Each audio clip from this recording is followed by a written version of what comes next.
दोस्तों, इस बात से बिल्कुल भी इनकार नहीं किया जा सकता कि परिवार में लड़की के पैदा होते ही उसे शादी का सही मतलब सिखा दिया जाता है।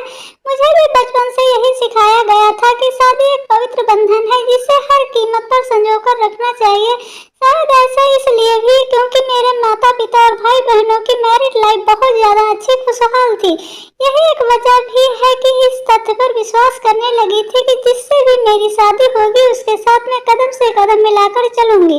लेकिन मेरे साथ ऐसा नहीं हुआ। समय के साथ मुझे समझ आ गया कि कैसे हम दूसरों की खुशियों की परवाह करते हुए खुद की खुशी को दांव पर लगा देते हैं। दरअसल जब मेरी शादी हुई थी तो उस समय मैं केवल 26 साल की थी। अपनी शादी को लेकर मैं बहुत ज़्यादा एक्साइटेड थी। ऐसा इसलिए क्योंकि मुझे यकीन था कि मेरे माता पिता की तरह मेरा वैवाहिक जीवन भी काफ़ी अच्छा होगा। उन्होंने मेरे लिए एकदम सही इंसान चुना होगा जो मुझे हमेशा खुश रखेगा। लेकिन मैं नहीं जानती थी कि मेरी किस्मत में कुछ और ही लिखा था।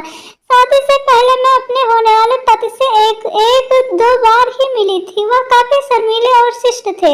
उसे देखकर मुझे यही लगा कि वह मेरे लिए एकदम परफेक्ट है। मैं अपने फैसले से काफी ज्यादा संतुष्ट थी। मेरे पिता ने भी मेरी शादी बहुत अच्छे से की थी, लेकिन शादी की पहली रात मेरे साथ कुछ ऐसा हुआ जिससे मेरी जिंदगी बुरी तरह हिलाकर रख दिया। सभी जानते हैं कि शादी की रात कितने मायने रखती है। इस अनुभव को यादगार बनाने के लिए मैंने खुद को तैयार कर रखा था। मेरे पति अंदर आए, बैठे और मुश्किल से कुछ मिनट ही मुझसे बात की। उन्होंने यह कहकर बात खत्म कर दी कि वह थक गए हैं। मैंने भी यही सोचा कि शादी की रस्मों के कारण थकान हो गई, इसलिए मैंने भी इस बात पर ज्यादा रिएक्ट नहीं किया। वैसे तो बहुत ही सभ्य व्यक्ति था, लेकिन एक चीज से मुझे बार बार परेशान कर रही थी कि यह उसे साथ फिजिकल होने में क्यों दिलचस्पी नहीं है, क्योंकि वो मेरे साथ संबंध नहीं बनाना चाहते थे। यही नहीं, जैसे जैसे समय बीतता गया उनके साथ रहकर मुझे ऐसा लगने लगा कि वो मेरे पति बनने के बजाय दोस्त बनकर रहना ज्यादा पसंद करते हैं। महीने बीतते गए, वैसे ही मुझे हर रोज एक नई चीज का अनुभव होने लगा। लेकिन जब भी हमारे बीच न्यू कपल वाली फीलिंग नहीं आई थी। हम लोग इतने दिन से रह रहे थे, लेकिन हम दोनों के बीच में ये नहीं लग रहा था कि हम एक कपल लाइफ जी रहे हैं। ऐसा लग रहा था कि शादी करना और इसे बनाए रखना उनकी मजबूरी बन गई थी। मैंने कभी भी उनसे शिकायत नहीं किया। ऐसा इसलिए क्योंकि वह बेहद नेक दिल और दयालु इंसान थे। मुझे उनके साथ साथ किसी तरह की कोई दिक्कत नहीं थी, लेकिन उसके बाद भी मुझे लगता था कि मेरी शादी में कुछ भी मेरी मर्जी या मेरे गुस्से मेरे हिसाब से नहीं। वो सब जो कुछ भी हुआ अच्छा ही हुआ था। तो मैंने कह दिया कि एक पति के लिए तरस रही हूँ। मैंने गुस्से में उनसे बोल दिया कि मैं एक पति के लिए तरस रही हूँ जो मुझे कभी मिला ही नहीं। जैसे ही मैंने ये शब्द बोले, मेरे पति एकदम से चुप हो गए और बिस्तर के किनारे पर जाकर बैठ गए। मैंने जब उन्हें रोता हुआ देखा तो मैं चुप हो गई।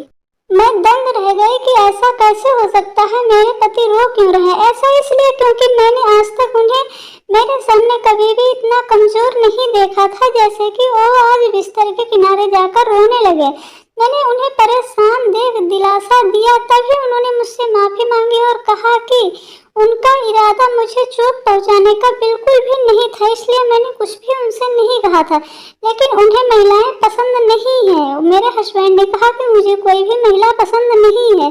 मैं कांपते हुए अपनी जगह पर खड़ी हो गई। मुझे बहुत ज्यादा बुरा लगा। उन्होंने कबूल किया कि वह समलैंगिक हैं, वो समलैंगिक रिश्ता बनाना चाहते हैं। मुझे महिलाओं से नफरत होती है। मैं कुछ समझ नहीं पा रही थी।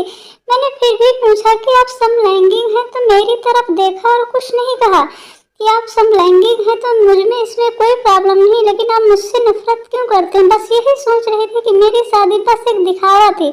मैं बिस्तर पर चुपचाप लेट गई और हकीकत से भागने के लिए सोने की कोशिश करने लगी। लेकिन मैं अच्छे से जानती थी कि यह सपना नहीं है, हकीकत है। मेरे पति पुरुषों को पसंद करते हैं। मुझे यह बात हर हाल में स्वीकारनी थी। लेकिन इस दौरान मेरी अपनी खुशी का क्या। मैंने अपनी खुशी की परवाह न किए बगैर उनके साथ ही जीवन भर शादी का ढोंग रचने का फैसला किया। सिर्फ एक दिखावा किया कि मेरी शादी हो गई है। ऐसा नहीं हुआ। हमने फैसला किया कि अब ऐसा नहीं चल सकता है जैसा चल रहा है हमारी लाइफ में। हमें किसी न किसी निष्कर्ष पर तो पहुंचना ही था। ऐसे में हमने तलाक की अर्जी दायर की। जिसकी वजह से हमारे पति के बीच संबंध खराब हो गए। लेकिन मेरे और मेरे पति के बीच दोस्त के रिश्ता बहुत मजबूत हो गया था और हम ये नहीं करना चाहते थे। मैंने उन्हें समझा और उनकी भावनाओं की कद्र की। वो चाहते थे कि मुझे ऐसा व्यक्ति मिले जिसके साथ मैं हमेशा खुश रहूं। हमारा यह कदम उन बंधनों से मुक्त करने के लिए जरूरी था जो हमें दुखी और अधूरा शादी में जोड़े रखना चाहती थी। लेकिन मुझे खुशी है कि हमने समाज की परवाह नहीं की बल्कि अपनी खुशी के बारे में सोचा। समाज क्या कहता है इसका मुझे कोई भी विश्वास और फक्र नहीं था। सच कहूँ तो आज मैं बेहद ज़्यादा खुश हूँ क्योंकि मैंने लोगों की बात नहीं सुनी थी। अगर आपके भी रिश्तों से जुड़ी और भी बहुत सारी कहानियाँ हैं तो मुझे कमेंट्स बॉक्स में ज़रूर बताएं और हम आपकी कहानियाँ लोगों तक ज़रूर पहुँचाएंगे। और आपको ये कहानी कैसी लगी? अगर अच्छी लगी है तो प्लीज़ चैनल को लाइक शेयर सब्सक्राइब ज़रूर करें। जो आपकी राय है वो हमें ज़रूर बताएं।